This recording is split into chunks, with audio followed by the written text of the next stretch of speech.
Good morning, ma'am. Good morning to everyone.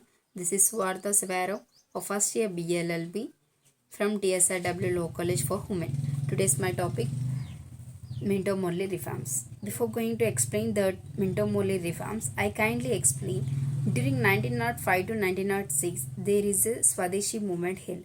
After that Swadeshi movement, the Britishers came to know that there is a difficult to live in India because the Indians were unity and clear. They are doing so many movements. So the Britishers decided that they should divide Indians into two, and they divided Indians into Hindus and Muslims based on the religion. In this time, a famous leader, Aga Khan, he proposed that there should be a separate electorates and separate seats for Muslims, and he met Mento for grant this separate seats. Finally, the Mento granted separate seats for Muslims. Here, in this time, the Muslim League also started. In the Muslim League, Aga Khan and some of others were participated actively.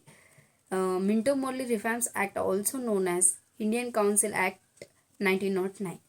Here, the main aim of Minto Morley reforms, which were introduced in the year 1909, was to extend the provincial assemblies in India.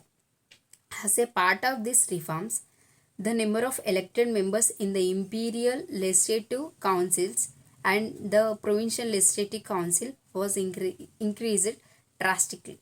Especially in the provincial councils, the non-official majority was introduced, and since some of them, these non-officials were nominated but not elected directly. So, here the elected members were supposed to be indirectly elected, not directly. The British also introduced communal electorates as a part of these reforms. This was meant to create disunity between Hindus and Muslims. Some seats in the councils were reserved for Muslims to be elected Muslim voters. Here, they established diarchy in provincial provisions. The act gave powers to the members to move resolution relating to loan to local bodies. Changes in the electoral systems, there were three types of electorates.